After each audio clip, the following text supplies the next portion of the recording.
What's up, guys? Ted from Immersion here, and I'm back with another D&D 101 video. I'm going to answer some questions. I got a bunch of different questions from different sources, and I'm pretty much just going to paraphrase these because a lot of the stuff was basically the same. I don't have enough time to take multiple hours to come up with all this time and dice, and I don't want to do all the math and theory crafting and whatnot to only use about a half an hour's worth of game time. Is there any way to make character creation fun and more engaging? And Dungeons and Dragons seems really intimidating. I haven't played, or I only played once before, and I felt really nervous. Everybody else was telling me what to do, and since I don't have the time to do all the research, which there isn't any, but to do all this research, I feel a little intimidated, and I don't want to start off, and I don't want to hold everybody back.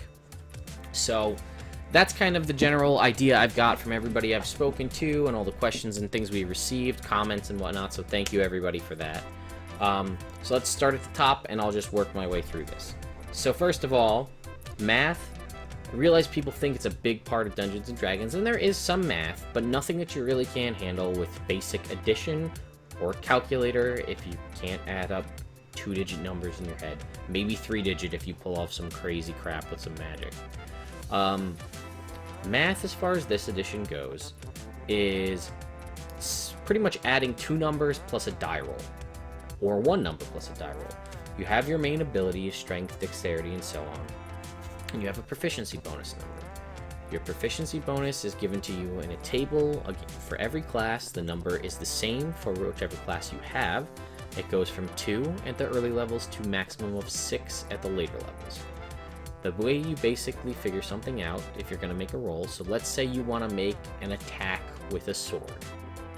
You're proficient in using a sword. You take your strength modifier, because that's what it uses. A sword uses a strength, a long sword, let's say. Strength modifier, which is going to be a number anywhere from a -1 to a +5. -1 would be having an 8 in that score, and a +5 would be a 20, the maximum allowed in this game without any kind of tweaking. So take whatever that number is and add it to your proficiency bonus number, which, as I mentioned before, is either 2, 3, 4, 5, or 6. Add those 2 numbers together, get whatever you have, and then you roll your 20-sided die. Take that, add those 2 numbers together, tell your DM I got a 13, and then he'll tell you, okay, you hit, now you roll your damage, or you missed, and that's the end of your turn. Pretty simple stuff, and that's actually the basis for pretty much everything in this game. If you want to see if you remember something, you want to research something, you want to try to dodge something, lift something, search for something, hide from something, calm down an animal, heal a friend, etc. Stabilize, I should say, a friend. It's basically whatever the corresponding modifier is from wisdom, charisma, intelligence, strength, etc. plus that proficiency bonus number if you're proficient. If you're not proficient, you just take the ability number. So if it was that attack and you weren't proficient in attacking, it would be your strength modifier plus your roll. If you are proficient, then you add the proficiency bonus. Pretty simple, right? So that's the extent of the math, other than if you were to roll damage for something, then it's essentially take the numbers the dice that you have for the damage, let's say 1 8-sided die, you roll that, and then whatever that number is, potentially plus a modifier, or, maybe it's 6d8, and then you're just adding up the 6 different 8-sided die numbers. And that's it. That's the math part, really, of this. What else did we have in that kind of first category? So, dice. There are dice involved. You have about 7 different dice. You're going to have your 4-sided, 6, 8, 10, 12, 20, and a percentile. The percentile probably is the weirdest one, but it's actually just 2 10-sided dice. And you take one is the tens column, or one is the tens, one is the ones. You roll a 1 on this and a 7 on this, you roll the 17. That doesn't come up too often. Your DM uses it for a couple of random rolls, maybe if you're trying to determine whether or not, you hit somebody in like the dark. Then there's a couple of spells that use it, or reincarnation, or like tables like that, like rolling for your trinket, for instance. Not a lot of major stuff with that. So the dice I wouldn't really worry too much about either. Theory crafting, this is an intro D&D video, so chances are you are new to the game. So I wouldn't worry too much about your build, and you know, there are, you know, certain races pair better with certain classes, because if you look at the beginning, each class has a section that says like a quick start, and it tells you, you know, your main stat for this class is strength, and your secondary stat is constitution. Well, if you look at the races and see like, oh, a half-orc gives me a bonus to strength and constitution, that's a pretty good fit for whatever class you chose. If you were to choose a gnome, let's say, that gives you a bonus to dexterity and intelligence, you can still do that, and you can still play that character in that class, but you're probably not going to be as effective as if you had chose the half-orc. But that's really up to you and what you want to do. I mean, the game, it's your character, play it the way you want to play it. So, I mean, yes, there are ways you can build characters for the optimum amount of damage and the optimum amount of survivability, but you're new to the game. Enjoy the game for what it is, have fun with your friends or your fellow players and your DM, and worry about that stuff later, if at all. Maybe you don't even care about that. Not a lot of people do. I mean, there are a hardcore group of people that are like, I gotta have the best character with the best stats, and I want to be the most optimized, and that's fine. But if you just want to play the game because you like decompressing and pretending to be something that you're not, living in a fantasy world, then just go for it. Don't worry about any of that. Building a character takes a long time and isn't fun. A practiced D&D player can build a character in a relatively short amount of time. I think I could probably build a character in about 5 minutes. Is this character going to have, you know, scores upon scores of background? Probably not, but, I mean, the background mechanic in the game gives you kind of an idea. And then you can kind of extrapolate off that. And, I mean, maybe you're just like, you know what? My character has amnesia, he doesn't remember anything. All he knows is at one point he was a guild merchant. And I'll figure out the rest as I go, which is perfectly fine. You can do that if you want. So, it's up to you. So, for a non-practice D&D player, it might take a little bit longer. I would say an hour max is probably a good time, and if you're struggling, just put the sheet down, put the pencil down, and just walk away. Think on it a little bit, maybe talk to your friends, do a little research online if you want, and then come back to it. Because you have your 6 ability scores, which you may be determining in one of 3 ways. There's the point buy, which is essentially all your statistics start at 8, and you use points, a total of 27, to buy, essentially, the stats to go up to a max of 15. So you could have 15, 15, 15, 8, 8, 8, or, you know, scale it anywhere in between. You could do the standard array, which gives you what your ability scores are. It has 6 that you use, and then that's it, and you arrange them in whatever order you want. Or the more complicated option is rolling. You roll 4 6-sided dice, and you drop the lowest of those numbers, and then those become your ability scores. Different people have different ways of doing this, and I'll get to that when we talk about making things fun in a second, or you know, more fun than it already is. So that's probably one of the more complicated things, and then it's essentially just going down and checking things off. You know, you look at you pick your race, which doesn't, I mean, it gives you some options, but, you know, you look at it, some give you more than others, and then you say, okay, I'm going to be a half-orc fighter, and you go to fighter, and it says you get proficiency in strength and constitution. You put a little check next to strength, a little check next to constitution. Choose your skills from XYZ. Oh, I'm going to choose this skill, check, this skill, check. And then, you know, I get to choose, starting equipment, I get to choose a sword and a shield, or 2 spears, or whatever it is. And you go through that, and you pick what you want, and you write that in so you have it. And then you look at what your ability, you know, your class abilities are, and those are decided for you until you get to a point where you kind of branch off into your archetypes, but that comes later, not at the beginning. And then you pick a background. The function of the background is to kind of give you some of your character's story and help you kind of figure out what you want to do. But it represents what your character did before they became an adventurer. So you're that level 1 half-orc fighter, and maybe before you were a fighter, you were a soldier. So you were a soldier in an army, and you just kind of did your job. You were an infantryman, you did what you did. And then some event happened, whatever that is. Your whole team, your whole platoon was murdered before your eyes by a dragon, let's say. And then you're like, that's it. I can't go back to the military after this. I need to be, I'm going to swear vengeance against that dragon. And I am going to become an adventurer. So that's when you kind of underwent your transition to becoming a fighter.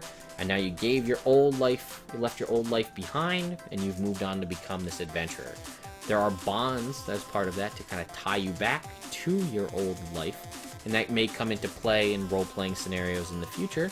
But, I mean, that kind of just built a character right there. A half-orc fighter who was a soldier. His platoon was murdered. And now he's gone on to become, a fighter with this goal of slaying the dragon who killed his friends and, putting his mind at rest. And then that's a character. I mean, and then mechanically, the only thing that's different is maybe you buy a little bit of, buy a couple of items out of the player's handbook. But most of it is given to you in your starter equipment, and you get equipment from your background. So that's pretty much building a character in a nutshell. Not that difficult, and I mean, I could see how it could be daunting. There are a lot of options, and there's a new book on the horizon with even more options. But, maybe don't even worry about that. Just stick to what you know, stick what's in the core book. The basic rules are available online. They even come with pre-generated characters, so if you don't want to come up with one or you can't be bothered, you can just say, I'm going to play this Dwarven Cleric. My name's Gundren Rockseeker. And there you go. So that's kind of building a character. It can be daunting, but the fun part should be you coming up with your character's story. So I'd say sit down, work on that stuff, but, get a feel for your DM. Is he more of a combat-based DM, or is he more of a role-playing based DM? If he's more role-playing, then your story is probably going to come up, and you're going to have NPCs that want to talk to you about your background, and then you're, okay, great, spend a lot of time coming up with that. Because I can attest to one of the worst things as a player that's unfortunate is spending hours crafting up and like, oh man, that's such a great idea, and you're writing down like, oh, my character, this happened in their life, and then this happened before this happened, and like coming up with all these cool things the DM can use to like build your story or help further the story along, and then they just go right by the book and you don't deal with any of that, and then you're like, oh, I'm glad I put in all that effort. So, have as much fun with that as you want, but just be wary that that could be an option. So just kind of temper that by talking to your DM first. Making it fun. Character creation, again, it's my favorite part, so I always find it fun. But what I think one of the best things to do is get everybody in a room together, and you've kind of seen this through some of my online stuff, but get everybody in a room together and build the characters together in one room. Because when you're talking stuff over, especially if you're rolling your abilities, you can see what other people roll, and then like, oh man, am I going to be able to beat Joe's numbers? I don't know. I mean, Timmy got that pretty high score, and he's going to use that for his intelligence, and he's going to be super smart, and I'm just going to be dumb as rocks. But you kind of get that playing back and forth. But in the process of writing stuff out, you might come up with an idea that like, oh, I'm going to be, I'm going to be an acolyte. I'm going to have worked in the church, and then, Joe might go, oh man, well, you know what? When my whole platoon was killed as a soldier, I was mortally wounded, and I was taken to a temple, and I was healed. And, you know what? How about it was your temple of your god, and that's how we met. And then you kind of get this whole, people start building the story together, and then a good DM will sit there and observe all this and say, okay, well, I didn't know how the party was going to know each other, but now I know Joe and Timmy know each other, and, maybe, Sally here comes in later. So it's good to kind of get that. People can work off each other. You can kind of get a feel for your players, how they're going to play, how they're going to act, what kind of craziness they're going to build into their backgrounds, and you can observe that. And then as far as other things, maybe, come up with other little tweaks. Maybe you're just like, I want this game to be really high-powered. So you have 6 ability scores, one of them's an 18, and you got to roll for the other 5. And well, now somebody's starting off pretty great, and they can start off with a 20 in a stat, but you just got to remember as a DM that you need to scale the enemies accordingly.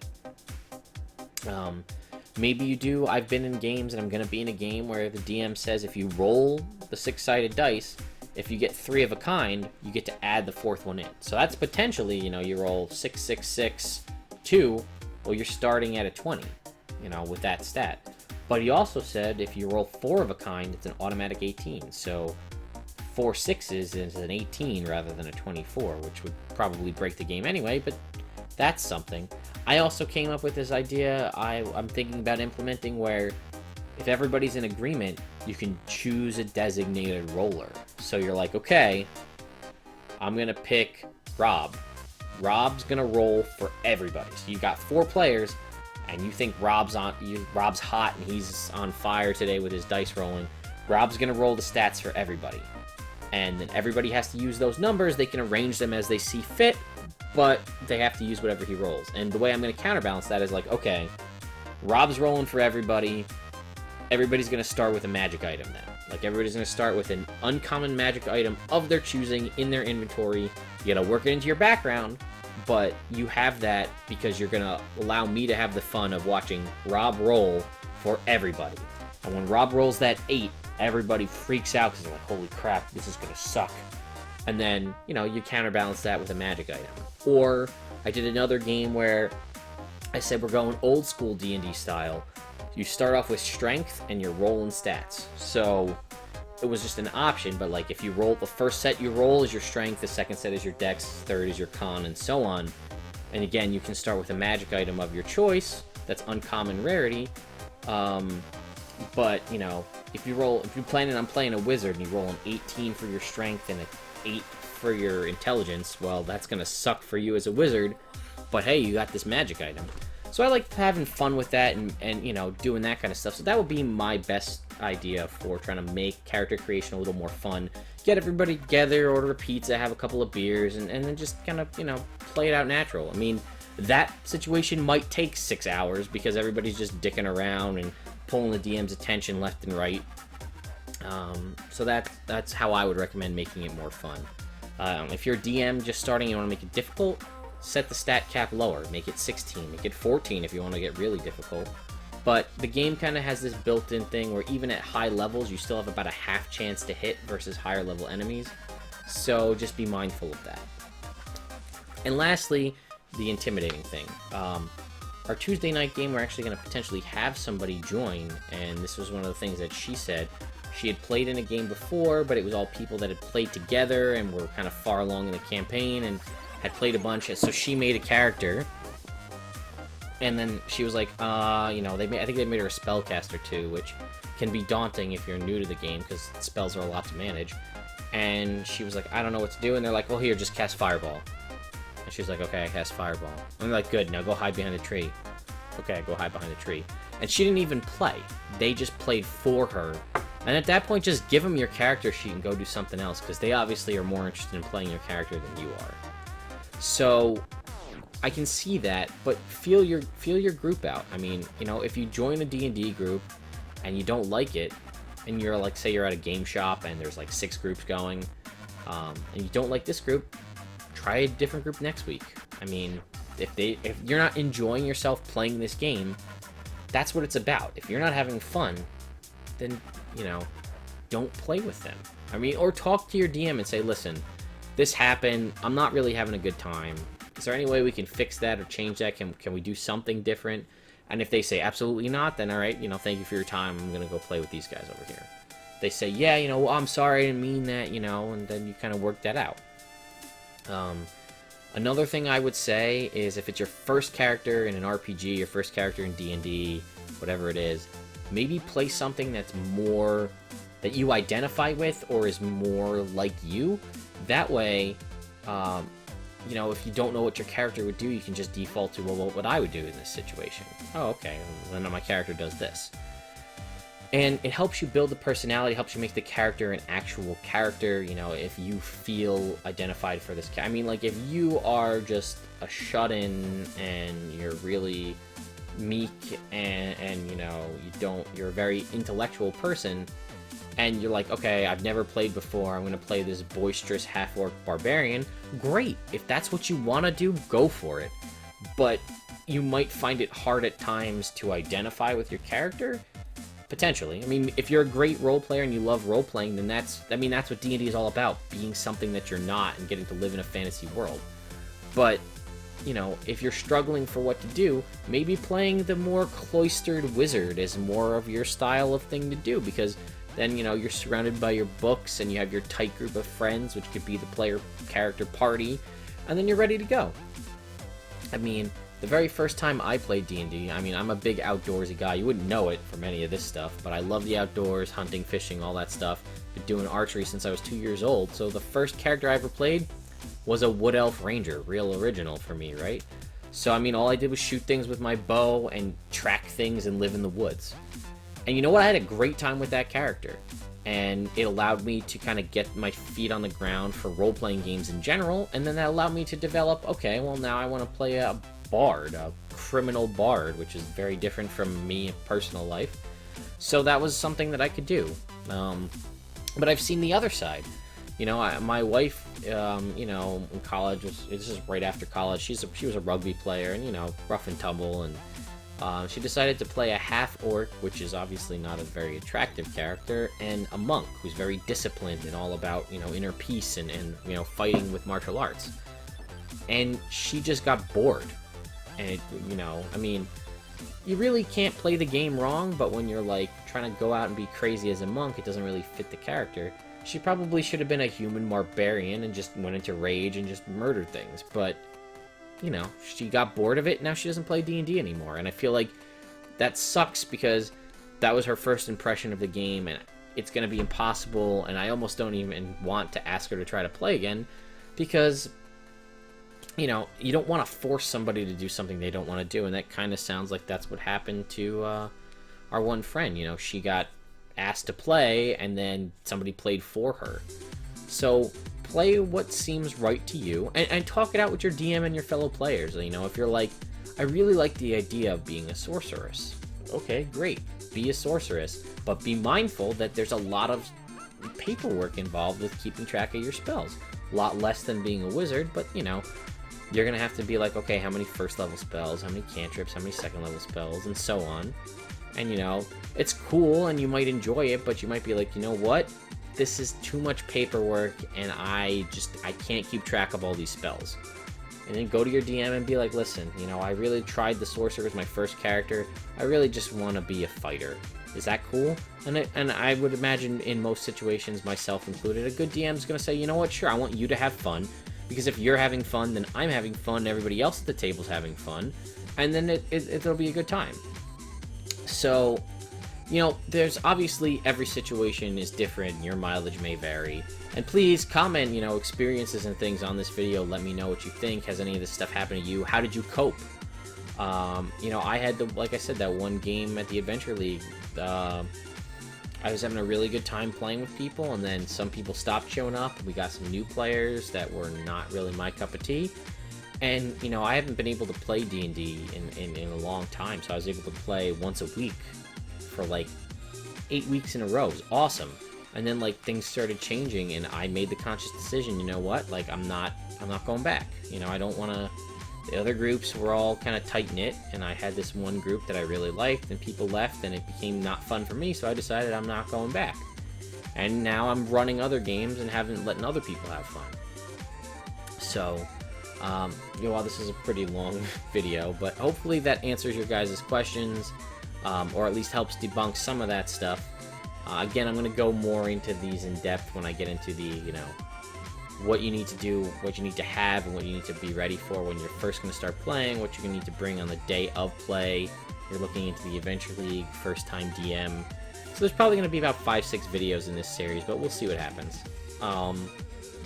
Anyway, guys, hope you like this video. Hope you're interested in this kind of stuff. Fortunately, both of our online live streams for D&D this week were canceled due to sickness and holidays and whatnot, so... be on the lookout for the D&D update on Friday, and maybe a couple other D&D stuff in between if I have time. So, hope you guys like it, and I'll see you next time.